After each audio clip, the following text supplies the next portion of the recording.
Hello, listeners, and welcome to another episode of Cognitive Dissidence. As usual, I'm your host. I'm Jacob Shapiro. I'm also the founder and the director of geopolitical analysis at Cognitive Investments. Joining me on the podcast today is David Ripplinger. Dave is the assistant professor at the Department of Agribusiness and Applied Economics at North Dakota State University. He is also the chair of the Bioenergy Products and Innovation Center at NDSU. I met Dave. We were both speakers at a conference in Fargo last month. And as I say in the podcast, I saw Dave go up and give a more bearish interpretation of what's happening in Europe in terms of energy prices this winter going forward. And as many of you know, the podcast is named Cognitive Dissidence. It's a play on the phrase cognitive dissonance. So I always am more interested in having people on the podcast who actually disagree with me rather than who agree with me. But Dave also has a rich knowledge of a lot of different things related to agriculture and energy, and especially biofuels and the energy transition that I was able to ask him about too. So hopefully he'll come back on. In the meantime, thanks, Dave, so much for making the time to come on and for the Northern Crop Institute for connecting us at that event last week. Listeners, please rate or review the podcast if you haven't already. It takes 10 seconds of your time. It is immensely helpful for us. Also, if you want to help this podcast out, just send it to your friends if you think somebody might be interested in it.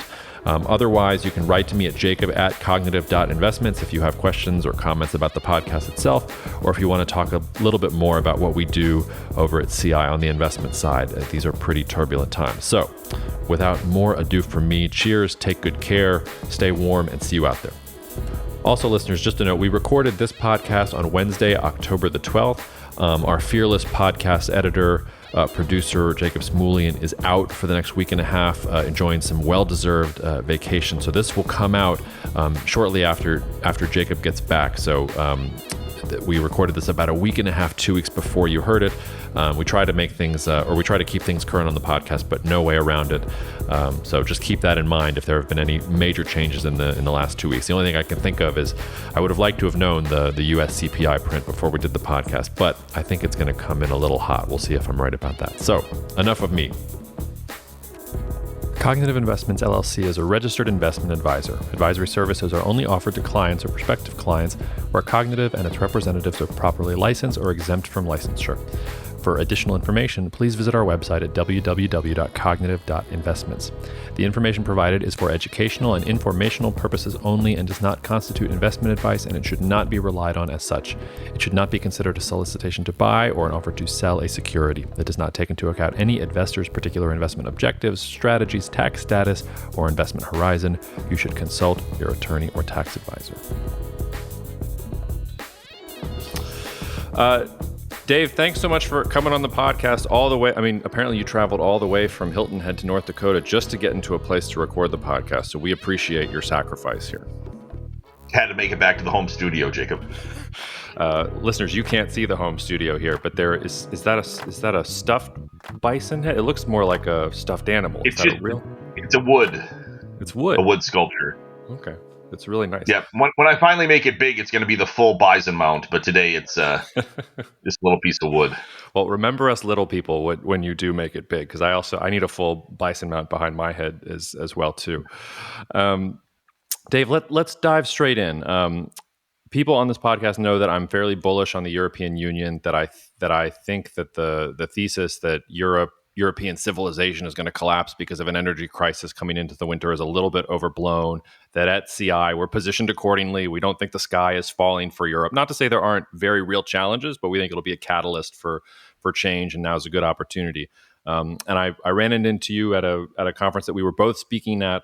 Was that over a month ago now? Jesus, in Fargo. And you were taking the opposite point of view. So I got your card and said, I want to talk to this guy on the podcast so my listeners can hear the other side of the argument. So why don't we start there? How are you? And, that was a month ago now. We've got a little bit more data on alternatives. Mm-hmm. We've got a little bit more data on weather. How are you feeling about the price of natural gas in Europe for sort of the next 2 to 3 months? Well, getting all the way through winter, I'm very concerned, right? And some days I come off more grumpy than others, and I was a little bit grumpy at the conference. But I am concerned about what's going on in Europe. Again, I think they have and are making the preparations they can make, right? But we don't know what winter's going to bring. And to me, so much of this is do your best, keep your fingers crossed. And I really think that's a an unfortunate place for countries or a region to be in at the current time. If we have a really cold winter, it's going to get ugly, ugly, ugly. And it would have been great if this could have been avoided. Could it have been avoided? Was there a way to get? I mean, I guess if you go back in time Well, and tell the Germans not to bet on Russian natural gas, but that's that's exactly it. If they would have listened to JFK, 60 years ago, we'd be set. But this was kind of an inevitability, and I think Russia knew this, and I think that's why they were happy to do what they did, or more comfortable doing what they did with the invasion, and then they got called on it, right? And now it's to me, we're on the verge of a crisis. And I just sit and look at all of the great things that we have in the West, in the developed world, and it's like, why on earth are we experiencing this?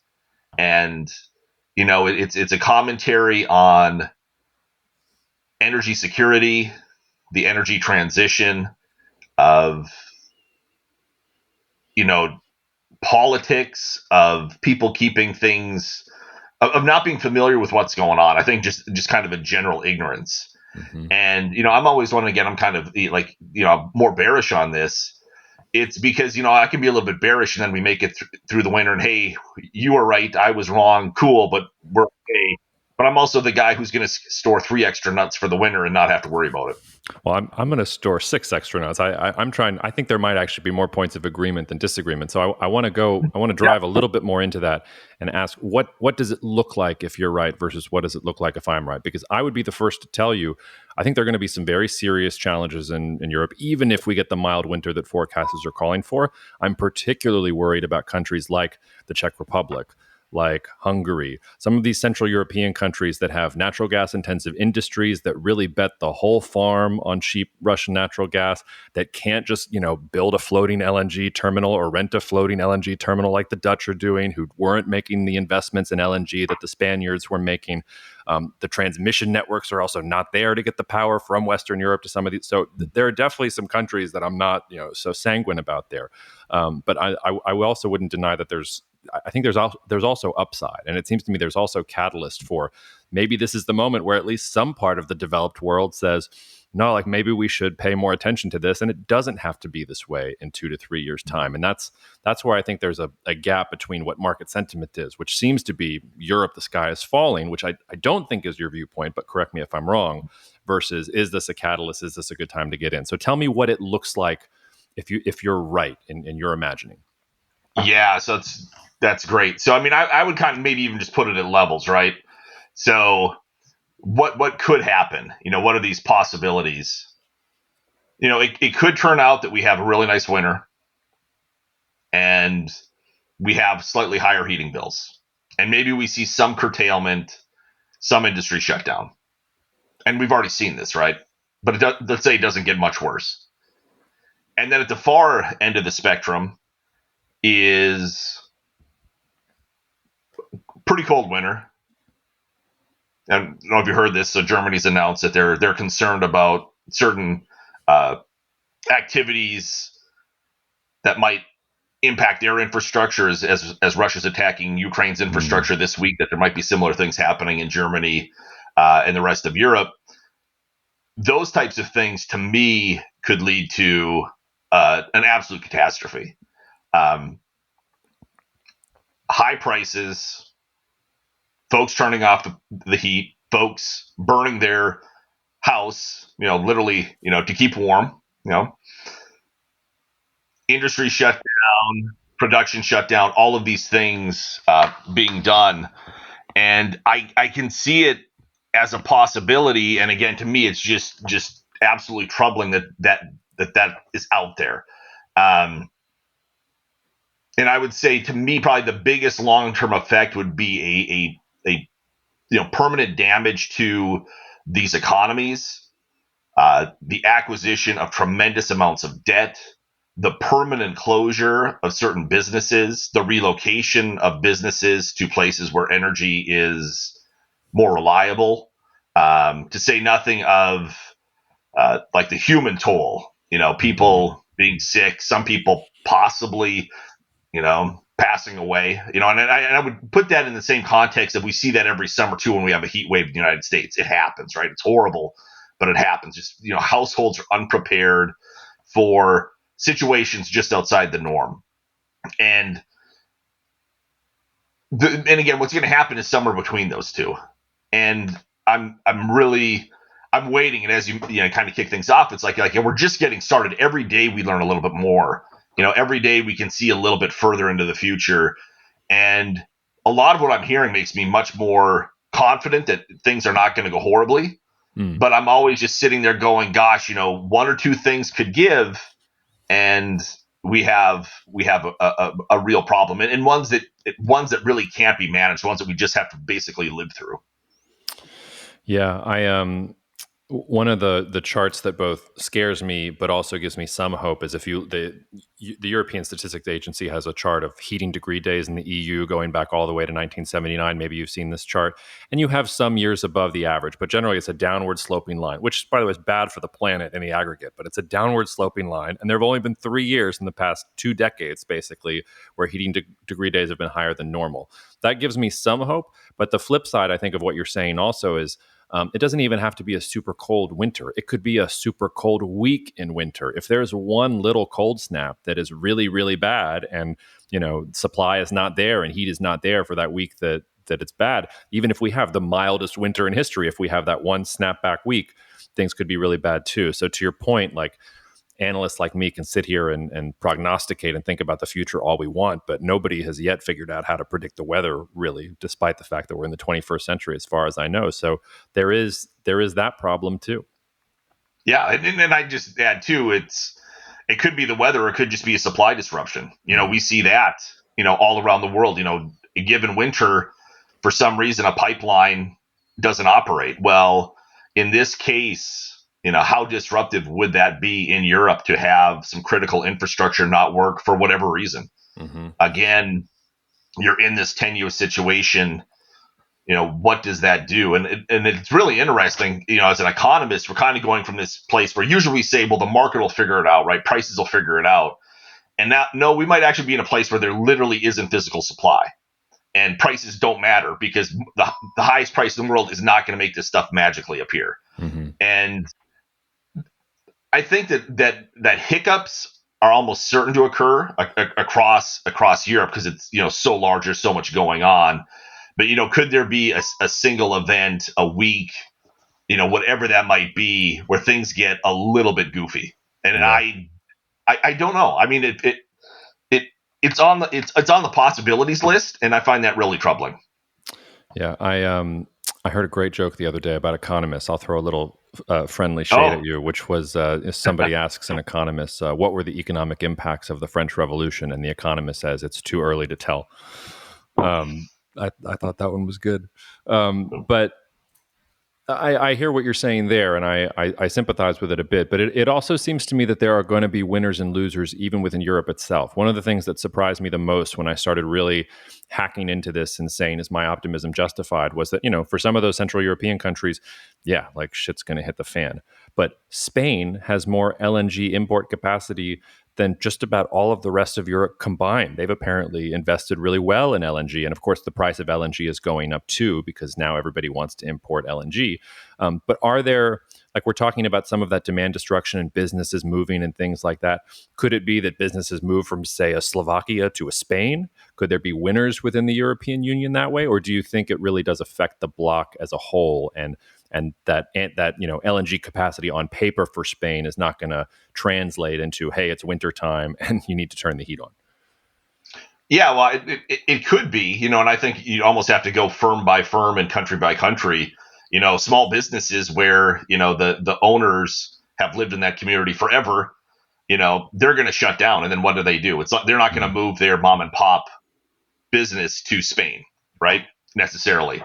And if they do, you might be talking massive migration, which it would be interesting. Maybe this is the beginning of the great climate migrations. That's a joke. Well, it's a joke with a kernel of truth to it. that every good joke needs that. I think that it's certainly possible, but looking at larger businesses is they look at, if you're really looking at reciting something, I don't see how you don't look at the whole globe and just say, where does this make sense? Mm-hmm. And, I do this on a more micro scale, right? I help businesses cite of the many things I do. And, there's those requirements. It's like, do I have power? That's on the short list every single time. And if I'm a business that just shut down because I couldn't get natural gas or I didn't have affordable electricity, when I relocate or I look at possibly, building a new somewhere, boy, that's going to be way up there. And I would even look at Spain and say, okay, how energy secure is Spain?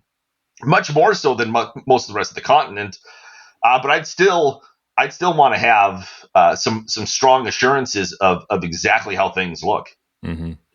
Yeah, I was working with someone a couple weeks ago, and we were looking at Vietnam, and they were thinking about operations in Vietnam. And Vietnam looks great a lot of ways on paper until you get to what is the grid, how much power do they actually have? Literally everybody, every company in the world wants to go to Vietnam. They've all figured it out. There's no power capacity, so everything looks good until you get to power capacity. There was something you said earlier I wanted to go back to, which is you used the phrase, I think, that Russia knew this, and you were talking about Russia knew that it had this energy leverage over Europe. And I wanted to ask you about that because I'm still struggling to understand Russia's rationale on this. And I wanted to throw a hypothesis at you. One of my theories is that Russia kind of saw the writing on the wall. Russia was not ready for a world with LNG and green hydrogen and renewables and all these other things. They really bet on pipeline politics, and they thought pipelines were going to ensure that the Europeans were dependent on them forever. If not forever, then at least a decade sort of beyond. Mm-hmm. That started to go away a little bit, and maybe they had a point here of maximum leverage that they wanted to use over Europe, and maybe they knew they were going to lose it. And the analogy that I've been thinking of in my head, and maybe it's not the right analogy, was China and Japan and their rare earth spat around 2010, which was China's threat of cutting off rare earth exports in that particular instance was far more gave them far more leverage than actually doing it, because as soon as they did it, yes, it caused big problems in certain parts of the Japanese economy and for certain Japanese companies. But those Japanese companies said, okay, now we need to get non-Chinese sources of these minerals that we need in order to continue manufacturing. And they've done that over the course of the past couple of years. So do you think that Putin made a mistake there by using that leverage? Do you think the leverage is more that I'm understating the leverage? Do you have any kind of window from an economics perspective, what the Kremlin was thinking in that regard? Yeah, well, I'd say I like your take. I mean, it makes a lot of sense. I think that obviously there's a lot of misinformation, even, within those inner circles in Russia about what the state of their military was, what the state of politics was, what the state of energy is. And I definitely have to agree, too, that with the energy transition in Europe moving along so quickly, that, I mean, there was, we were going to see, peak use, about now, right? I mean, the rapid transition away from fossil fuels, including natural gas. As well as, significant, and I don't know if Russia thought so much about it, too much uncertainty in terms of the energy system's performance in Europe as they make that rapid switch. Did they, even before this hit, did they really have that reliability that folks would be looking for? And I think that they were already exposed, right? And we saw.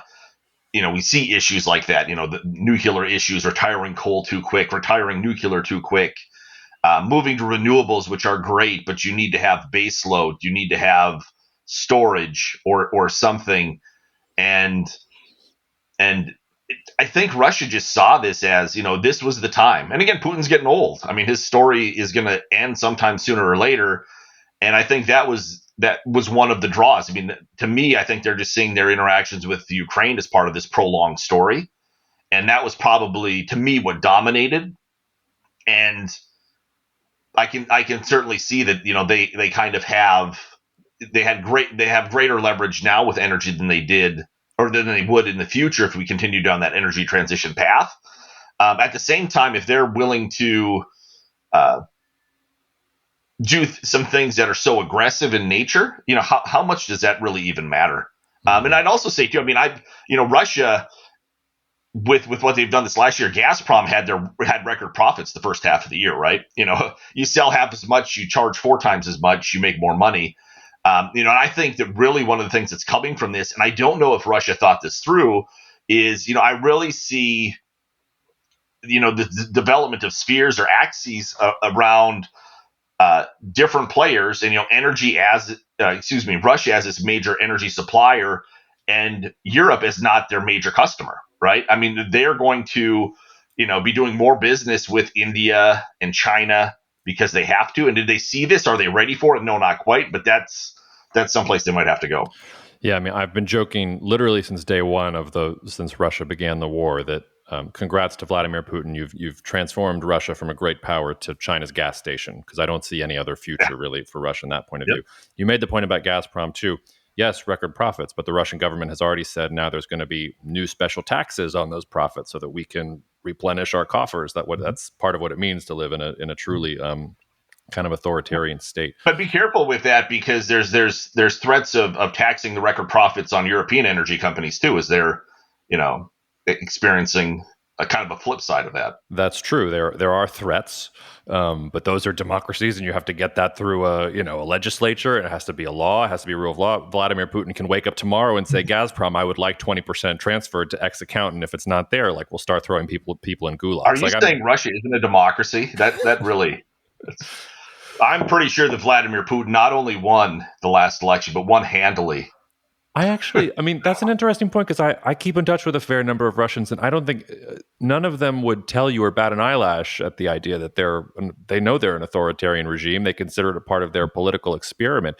It's the Chinese analysts and contacts that I have relations with, that if I say, oh, she's a dictator and authoritarian, this happened to me at a conference once, actually. I called she a dictator at a conference, and one Chinese analyst followed me around for the entire day trying to debate me on what is an authoritarian, why she isn't an authoritarian, blah, blah, blah. Anyway, we don't have to go down that rabbit hole.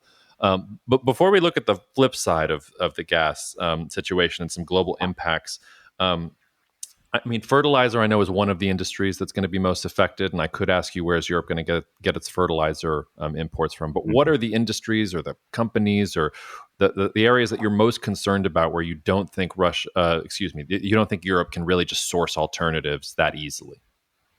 Yeah, I mean, if we're looking just on the industrial side, so who are those heavy users of natural gas, those heavy users of power? And one of the nice things we've seen just in general is, we're moving towards an economy where heavy manufacturing isn't necessarily what it once was, and doesn't have to be. For natural gas, I mean, going to fertilizer to me is the natural. I mean, you need energy to make it, but of course, with nitrogen fertilizer, natural gas is the feedstock. And, just looking at what prices are and could be makes you wonder, how much nitrogen fertilizer manufacturing there's going to be in Europe in a year. And we've already seen, shutdowns, if not, getting on the verge of permanent mothballing. Heavy industry just in general, things like steel. How do you get around that? I mean, if you're paying a lot for power, and you have to bid that to get it, that's tough. Power generation is obviously there, and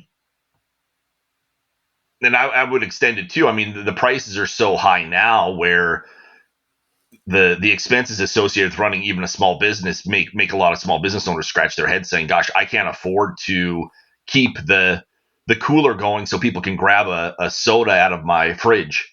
I've got to get rid of that old fridge. It's energy inefficient. I'll never make enough money on it. I can't have my little ice cream scoop stand going because I can't afford, keeping that cool." And it extends down to that level. And again, is that a short-lived thing? And it might be. If not, things are going to get really interesting. We might see a very, very energy efficient Europe very soon because of the high price of energy. Well, that's what I'm betting on, but I'm trying to figure out if I'm wrong. It's also you mentioned steel. I mean, China has had a surplus of steel. It's been trying to offload for a decade now. It's too bad we can't just turn around and have the Chinese sell all their surplus steel to Europe and try and prop up the global economy that way. I want to turn to the flip side of this equation to ask you about the United States' role in all this, because relative to Europe and the United States, we have enjoyed very, very cheap natural gas and energy prices in general here for the past couple of years, maybe even a decade. I mean, really, since the shale revolution takes off.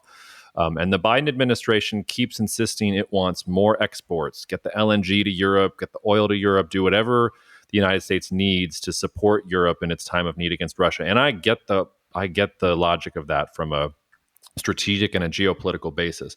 But it also seems to me that that is inevitably going to mean that prices rise here in the United States. And maybe Biden is a very rare politician who is willing to, sacrifice his political career to help an ally abroad that is in need. But I find it very difficult to believe that Biden, the Democratic Party, Congress are going, when they actually see what exporting, the level that they're talking about exporting to Europe is going to do to U.S. energy prices, that they aren't just going to come in and do what happened in the 70s when oil production was flagging in the U.S. and say, okay, there are caps and limits on LNG or natural gas or oil exports going abroad. I feel kind of lonely on that island. I don't see anybody else talking about it out there. And to the extent that they are, they're just quoting Biden. I think he literally said last week, we will continue to export. There will be no export bans. Tell me what you think. Have you heard anything about that? Do you have any thoughts about that? Well, I think that the administration has been very good at bifurcating domestic energy and global energy. And to me, it's concerning. Again, it's a global market for natural gas, LNG. And again, we don't even need to move the physical or much of the physical for that relationship to hold. We have high energy prices right now in the United States, in large part of what's going on in Europe. That will continue. If they're going to increase their reliance on American-produced LNG, well, then we as American consumers are going to have to pay more to keep what we might want. And there's no way around that. And I think in general, the thought of slightly higher energy prices isn't anathema to the administration. I think they're okay with that. But they might not fully understand or be honest with themselves about how high these prices could become. Mm-hmm. We're also too, I give talks quite a bit, and the regular, throw out a couple of tidbits in addition to the main points. One of the tidbits is, we're not into winter yet ourselves, and once those bills start coming in for heat, for those of us who are, in the cooler climates, that's going to change a lot. And we've already seen, some activity at the federal levels, like, well, hey, we're going to provide heating assistance as we always do. Well, we're going to provide more. But you know what? If my heating bill doubles or triples as an American citizen, at a time when we're entering recession, at a time where I or my spouse are worried about or actually lose our jobs, things can get heated pretty quick. And I don't think that, just like I think many folks in Europe are, and again, this is a kind of opposite of you, are really happy being ignorant. We got good news. We're fine. And, the same thing here. There's this ignorance in general of where we sit and what our winter might look like. And again, nowhere near as extreme as what might happen in Europe. But you know what? When you get that $500,000, $1,500 a month heating bill and you're not ready for it, I mean, that's devastating. And for some households, if you don't have, fixed income, no heating assistance, that's devastating. I mean, you want to talk about your savings disappearing relatively quickly. And I think most people don't expect that. We're used to really, relatively stable energy prices, both at, wholesale and retail levels. And that's actually not the case right now. Power's been a little bit more expensive, but heating could be terribly expensive this winter. And energy in general going forward could be quite expensive. And I don't think folks are really ready for that. We're all in tune, and we kind of get hit with the gas prices we drive across town, whatever the gas station price is. But that monthly heating bill is going to be big enough where everybody is going to grab it instead of just ignoring it and say, yeah, it was whatever it was. You don't even look at it like a lot of our bills. You just pay it and it's gone. Now it's going to be like, why am I $800 short? Yeah, I mean so I'm recording in New Orleans. Like we get the flip side of this. So I've been running the AC here for the last 2 months, and it sucked. Although like we're a little earlier in the economic cycle. Like everything wasn't so doom and gloom 2 or 3 months ago. I think when the summer started. And gasoline prices were also just starting to come down. But I can tell you from personal experience, it was not fun. The flip side of that, and I would hate to be the one that's going into sort of those higher prices right now. But I think that raises an obvious question, though, which is, and we're recording this the day before the U.S. CPI print. Don't know what it'll be, and this will come out about a week after we record. But there's that sort of powers up, like all that other kind of stuff, and yet inflation is super high, and the Fed is acting like it has to squash inflation like a bug with however high it has to raise interest rates. When it seems to me, if what you're talking about is true, if we're talking about those types of heating bills for consumers in the winter in the Northeast or in the Midwest, I think that would do a better job of driving down inflation than maybe higher interest rates. I mean, is that going to cut the legs out from underneath inflation, or are there supply issues there that are not going to respond to that kind of situation? Yeah, well, I mean, I think it helps, right, from that kind of perverse "I'm an economist," omnipotent thing. Yeah, hey, great, prices are high. It's going to destroy your budget. You're not going to be able to spend more on things. You'll start spending less.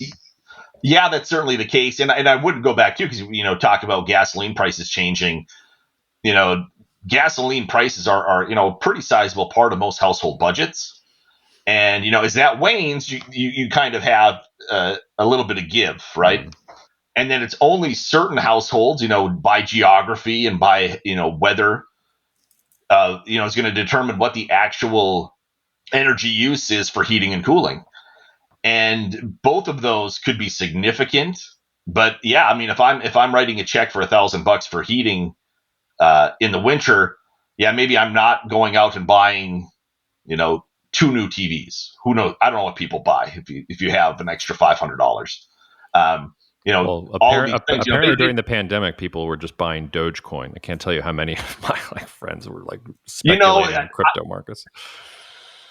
And some of them did really well, right? Mm-hmm. That one. But it's interesting to me that we're entering this time, and yeah, we're both awash with money and terribly short on money, and there's so many folks, I think, who are doing really, really well, that even as we're almost certainly far into or on the verge of recession, and for many of us, we're not feeling it at all.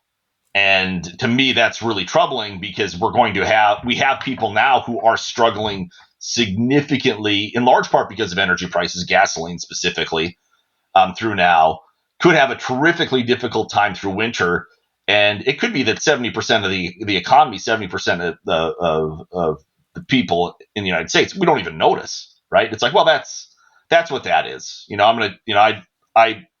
I did well last year. I make a lot of money. To spend $1,000 on my heating bill is not a big deal. But for some, it's make or break. And I think, to me, that's really troubling. And it's also, I mean, it's commentary on the interconnectedness of economies around the globe, right? Of all of these markets. We're, in large part, so much of this is being driven by what happened and is happening in Ukraine.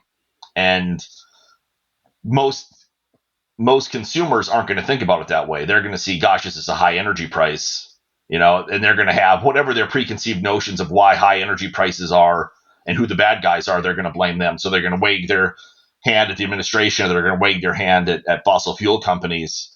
And we'll just see how all of this pans out. And really, in many cases too, we're going to have like a European winter light over here. In many cases, for those of us who live in northern climates. Yeah, I could get on a soapbox about that, but I'll resist for a second at least. Why do you? Well, let me rephrase that question.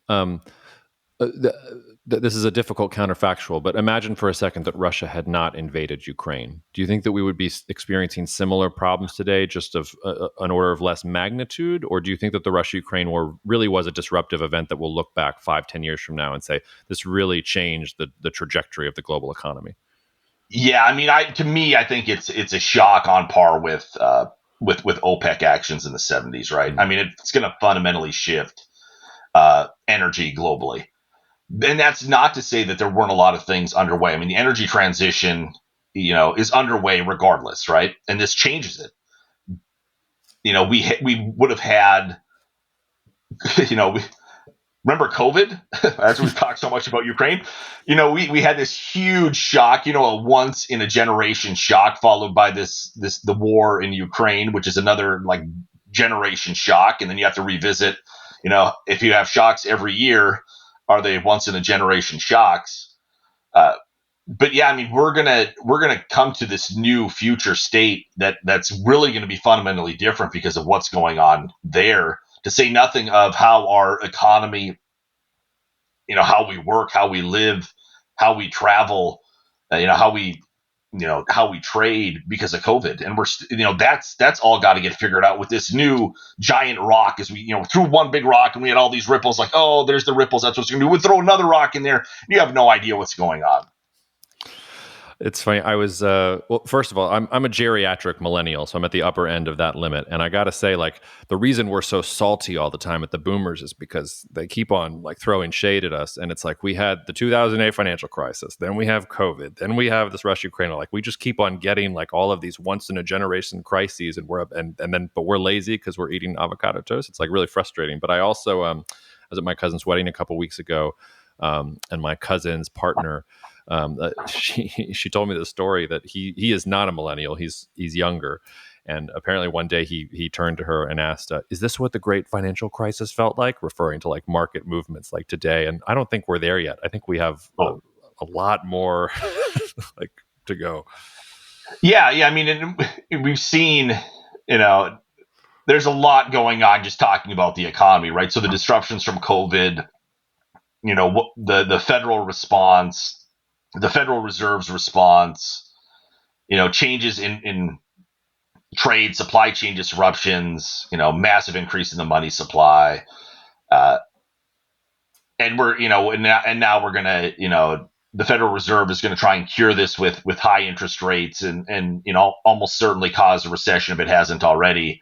And yeah, to me, this is not even close in terms of economic impacts of what the Great Recession was. It's not even close. And I don't think it will be. I do think that a lot of people are going to get hit hard too. But if you look at the causes of, some of the key causes of that, and the disruptions in the housing market, and that impact versus now of just having, a couple of things, a little bit, a lot of money going into the economy from the Federal Reserve or from the federal government, which made absolutely perfect sense at the time because you can't undershoot during COVID, right? They would have undershot, we would, there'd be people out in the streets with pitchforks. I mean, it'd be absolutely disastrous. But now we have to deal with it and pay for some of these things. And we're going to pay for it with inflation, high energy prices, and recession. Well, and the real mistake was that we didn't, the Trump administration was cutting rates sort of late stage of the cycle. So we really, like, when we actually did have a crisis, like, we had just barely started raising rates, and even the White House was kicking and screaming about that. So, I mean, we had that kind of, what was it, 12 years of largesse. And then when we actually needed to throw the stimulus bazooka at the system, we did. But to your point, we were already fat on cheap cash. Yeah. Yeah. And a lot of people have really enjoyed that. And what's interesting too is those people who, when we're talking about, they're wealthy, they're already wealthy, they're more wealthy, that helped them, generate more wealth. And they're also the folks that, as we enter recession, aren't the ones who are actually going to take the personal hit, right? They're gonna see their quarterly statement, say, oh gosh, I lost X. Where to solve this, it's that person who's going to see this heating bill and lose their job and hopefully keep their house. Who are going to have to pay the price for this at the same time. And if we wouldn't have done what we did with the COVID response, they probably would have been in that same spot, and most of the rest of us would have been in pretty dire straits too. But it's, it's time to pay the piper, and the folks who end up paying that tab as usual are lower income folks. Yes, and theoretically, they will express themselves at the ballot box in the next couple of elections and probably elect politicians who are more open to redistributing wealth and taxing the folks that did super well. There's a political consequence to all of that wealth generation at the top income brackets. Yeah, no doubt. Let's get a little more granular before I let you go. I'm going to take advantage of your expertise here and ask you some questions about a topic I'm trying to get smart on, but would not claim to be smart on yet. And hopefully, my listeners will appreciate it. We've talked about the energy transition a little bit. Let's dive a little bit more in, and I wanted to dive in specifically to things like biodiesel and organic fuels and sort of things like that. I think most of my listeners probably have some vague sense that they go to the gas station and 10% of gasoline comes from ethanol. If you drive across our country, you see lots of corn. Like, it's not all eaten. Like, a lot of goes into energy production. But I thought I just might ask you sort of what from the biofuels perspective, what is changing? Because we hear about EVs, we hear about hydrogen, but I think this story, really outside of a very small agricultural niche community, is not getting talked about much. And I wanted to just offer you a softball and say, knock that out of the park. Tell us what's going on, sort of the lay of the land with biofuels and what's shifting in that part of the energy matrix. Great. So now when I whiff, it's going to be extra embarrassing. Yeah. So, I mean, there's been a lot of attention to biofuels in the last 2 years, a tremendous amount. Climate is of greater importance. Energy transition is of greater importance. And so, we've seen a lot of new investment attention going towards new types of biofuel, as well as, supporting existing ones. We have high energy prices. And so that high energy prices includes the price of bioenergy. And so in general, it's been a nice place for producers to be. We also have really high commodity prices for agricultural commodities, which is good and bad. Farmers are making a ton of money, in part because there's demand for biofuels. There's also just demand for food and vegetable oil and the like. The biggest thing that's been happening in the biofuel complex in the last few years is renewable diesel. And that's really a big deal. And talking about the interconnectedness of food and energy and daily life, renewable diesel is part of that story. So this is renewable diesel important is not biodiesel. Renewable diesel is a drop-in fuel. So it meets the diesel spec. So I can put it in the same pipe, the same engine, the same tank, and it'll behave as diesel because it is diesel. Biodiesel is a little bit different. We use the same input, so we use vegetable oil or fat or grease from an animal to make either biodiesel or renewable diesel. But renewable diesel is really tough to make. I basically put it through it's hydrotreating, petroleum industry type process. Hundreds of millions of dollars, billions of dollars for facilities like that. Biodiesel I can make in the kitchen. Great experiment, science experiment for elementary school, junior high kids. The thing with renewable diesel is because it's a drop-in fuel and it has a smaller carbon footprint than regular diesel. It's got a huge market in California and some other states and some other countries. And what's exciting about that is, well, that's a new market. What's frightening about that is that the expected growth of that industry could consume every drop of vegetable oil we produce in this country. And then some, right? And that's today based on just current projections, right? And that's fantastic. But some people use vegetable oil for food, right?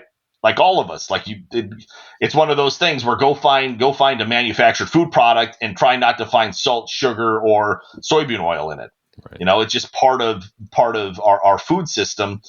And we're going to have to find some balance here between oilseed production and biofuel policy and biofuel use. And that's really exciting / troubling. In this case, I do wear my optimism hat saying, gosh, well, I guess, the American farmer has to show up and produce a lot more oil for this new use, in addition to maintaining the demands of our current customers, knowing that those current customers need it. We need energy, maybe not just vegetable oil. Maybe we want to have some other nutrition in with just the energy. But as this plays out, it's going to be really interesting to find how that's sliced and diced, knowing that we could never, fully replace diesel fuel, just like we can't fully replace gasoline with biofuels. So it's like, how far can you go? And how much as a consumer am I willing to pay for food or food ingredients like vegetable oil versus someone who has to buy a product or is incentivized to buy a product because of government policy? It's really interesting. Again, I'm a cook, right? So I cook for the family. I got 5 kids. And I live in this biofuel space, but holy smokes, I knew instantly stuff was up as the price of vegetable oil was going up, because I don't buy it, by the quart. I buy it by the 5 or 10 quarts. Yep. And it's there. And again, if you think me, I'm just some guy and I've got a pretty good income and I use it efficiently and it has value to me. But then I think about the food manufacturers of the world. This is a tremendous increase in their input costs. And eventually things are going to give.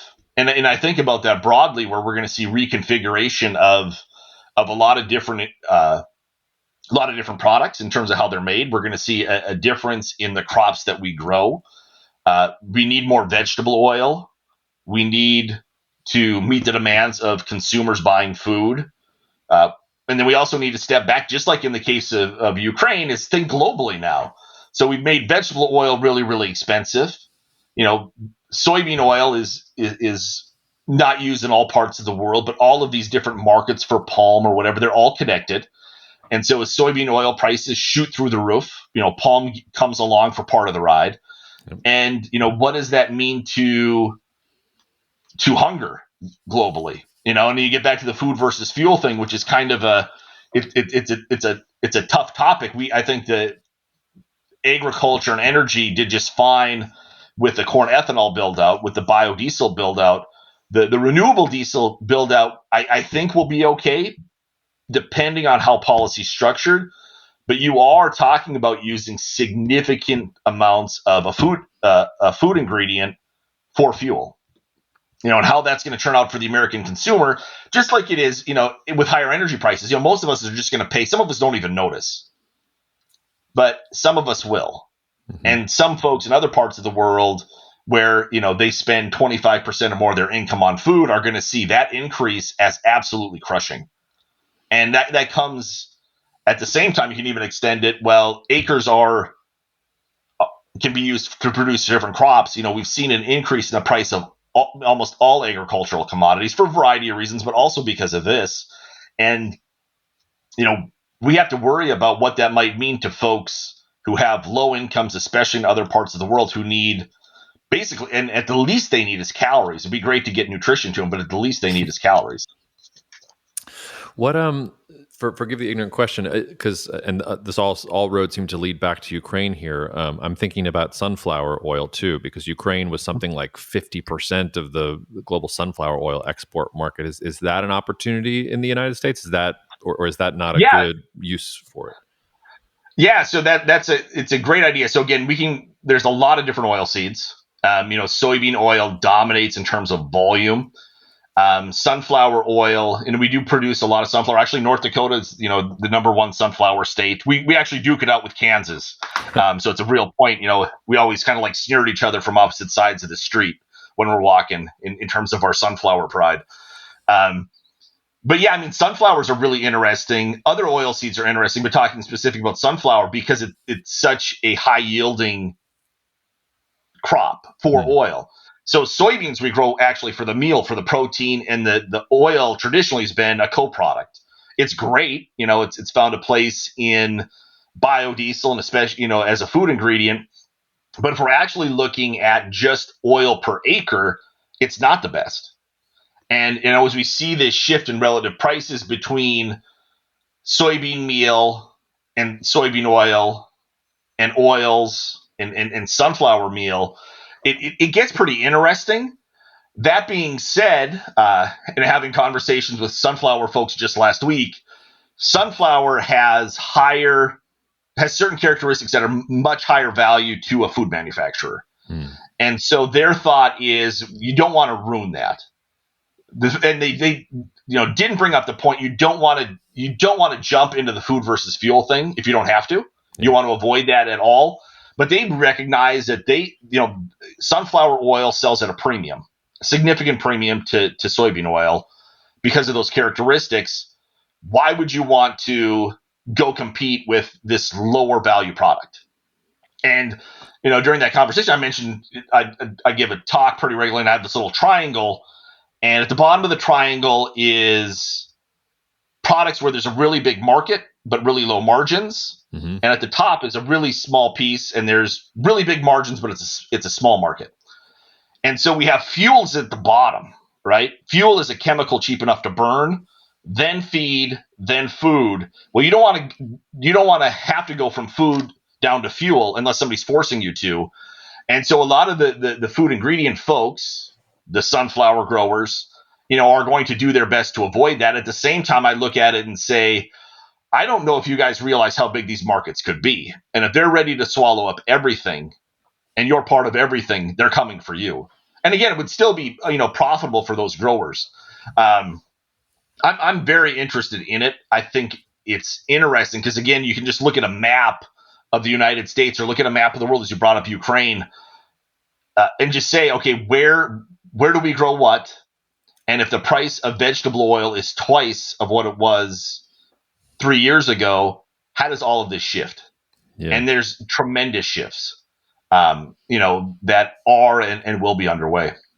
Are there any other oil seeds that we don't use right now, or that would be better for this use case that might arise in the next couple of years? Yeah, so I mean, there's a long list of in industrial oil seeds that we don't today produce a lot of. Again, we produce a lot of soybean oil, we produce a lot of sunflower, we produce a lot of canola, and actually, soybean much more than canola much more than sunflower. And then there's other industrial oil seeds, camelina, carinata, things that most people have never heard of that are out there that some businesses and or the federal government have invested in to build up those yields. And they're interesting. But at the same time, I look at the map either as a farmer or just as a great central planner and say, I need the most oil from this acre. What gets that for me? It's like, well, sunflower gets me the most oil per acre. Well, then I want that. I don't care that it could also be used for food. I could use this industrial oil seed and get a bunch, and maybe even as much as canola. But I'd rather have canola because it has a food market too. And so a lot of those alternative crops, to me, aren't necessarily viable in the current market. And I don't want to poo-poo that because that's a lot of my academic research and the work that I do, both here and nationally, interacting with a lot of different folks. But right now, those crops that are already at that global scale are the first best places to start. And for a variety of reasons. One, because the supply chain is there, the production is there, farmers know how to grow them. We've already invested all this money to get these yields, and it takes a whole lot of time and effort to do that for that next crop. And so, when I look at what this might mean globally, I would look more at a shift in acres among these existing crops as opposed to the emergence of new crops. And that's not to say that we might not see easily hundreds of thousands or even a few million acres of some of these industrial oil seeds. But to me, these soybeans and sunflower, canola are going to trump those. Even corn oil and corn, the economics, it's tough to beat some of those crops on their face. Yeah. Let alone to get a farmer to say, oh, I'm going to try something new when I could be making a ton of money doing something I already know. Getting farmers to try something new, somebody who grew up on a small farm, I know how difficult that is. If we zoom out a little bit, it seems to me that for centuries, it's been difficult to be a farmer. We keep driving food prices lower and lower yields on less and less acres. It seems to me like it might actually be a good time to be a farmer, but I hesitate to say that because we always seem to find ways to drive food prices down even more or to increase yield even more. Every time a Malthus comes up, there's some technological innovation that makes that figure look stupid. And And aside from the fact, I know that inputs are up for farmers and that is a little disorienting, but it seems to me that in general, if we're moving away from globalization, if we have these spheres of influence where different rivals are going at each other, it seems to me like it's a good time to be in sort of the agriculture world, and even to be the guy who's actually there on the ground. Tell me if I'm wrong or not, or tell me if I'm being too sanguine. I'd agree with you for a variety of reasons. I mean, during recessions, agriculture does really well. During periods of inflation, agriculture does really well. During energy shocks or food shocks, agriculture does really well. We have all of those now. It's interesting, if we look back prior to COVID, there were only a few what we call golden ages in agriculture. And one of those actually happened to last from about 2006 to about 2012, which was when we had this build out of corn ethanol. We had a massive increase in exports of soybeans to East Asia. And for a lot of us, we thought, wow, that was great. And now we're going to go back to normal conditions, which means economic profits of zero. Farmers can still do well generally, but it's not this heyday where a guy like me could have made a living farming. Right now, things look as good, if not better. And again, it's because we have all of these things happening that are all advantageous to production agriculture. And that's not to say that if I don't go to the local cafe, that every farmer isn't going to complain about how much it costs to put in the crop. They're also not going to say, and I made $7 million last year, right? They will complain about the price of fertilizer, which is off the charts. They'll complain about the price of rent, the price of fuel, the price of seed. They always do. But in general, this is a really great time to be in agriculture. And I would expect that to last for quite some time. And I always like using historical analogs. If we go back to the 70s and we think about OPEC and we think about the Russian wheat embargo and all of those things, that was one of those times where American agriculture was absolutely clicking. And there's a lot of similarities between that time and today. And so I would actually, say, how is it different? And what might that mean to this not being another golden period for American agriculture? And it also makes me kind of kick myself for not buying farmland last spring. Well, I'm kicking myself too, but trying to decide if there's still time to ride the wave, or if you're in, because I mean, if you get towards the end of the decade, very easy for me to craft a scenario. And when I give talks, I usually say, like, imagine the end of the decade, energy is probably going to be disinflationary. We're probably not talking about rising energy prices once. I mean, we're going to have some pain to get there, but by 2030, just the growth in solar and wind and all those other things are going to start eating into current demand in a way that they aren't able to right now. Inflation and all those other things are sort of harder to say. But I mean, what happens? Well, let's rephrase the question. Should we be buying farmland today, or did we miss the boat? And congratulations to those that bought ahead of time. Yeah, you're late. If you ever think it's a good idea and you hear somebody else say it was a good idea, you're probably late. And that's okay. There's other great investment opportunities. The stock market's at a discount. If you want to look for a place for a buy, we're got a 20% off coupon right now. And I would look forward, a decade from now in agriculture, just because of the nature of the market, unless we see continued turmoil, which I don't expect, COVID type disruptions, Ukraine type disruptions. In 8 years or so, we should probably be back to this place where there's probably, there's going to be crashes. There's going to be busts in agriculture because folks got too big, too inefficient, made some risky moves that didn't pay off, just like we did in the 80s. And, eventually we'll go back. We know that the normal situation in production agriculture is one of zero economic profits, right? It's you minimize costs, you try and make a buck. And if you do well, you can make pretty good living every year, but it's not unbelievably profitable for most farmers. And I mean, anyone who doesn't expect that to return sometime, and probably sooner than a lot of people think, should have taken a class in economics or agricultural economics. I'll get you out of here on this because we've somehow mercifully made it 56 minutes and not mentioned China once in this conversation. But I can't let us go away without at least sort of touching on China, because one of the things I keep telling folks that I speak to, especially who are in the agricultural community, is do not rely on access to the Chinese market. Make as much money as you can for as long as you can, but it's tenuous. It can change at the drop of a hat. Like the writing is clearly on the wall. Do you find with the folks that you're talking to, are farmers listening to that message? Are they diversifying away from China as a consumer, or is there just too much inertia and China's too big and the profits are too shiny? Because to your point, one of the scenarios I can imagine of seeing the current golden age collapsing is, well, what if China just says, "Hey, thanks, we purchased some of these countries in Africa with debt traps, and we're importing from Brazil, and we don't need you anymore, United States. We've had enough." Yeah, well, I think so. The American farmer doesn't necessarily know where his grain goes, right? And specifically off any field once it gets to the elevator. In general, we've been exporting a lot of product to China, but that relationship has always been really tenuous.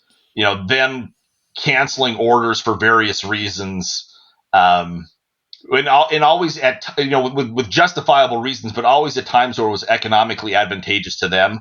Oh no, this is a GMO load of corn. We have to stop importing corn for quite some time. Well, is that because of these other reasons?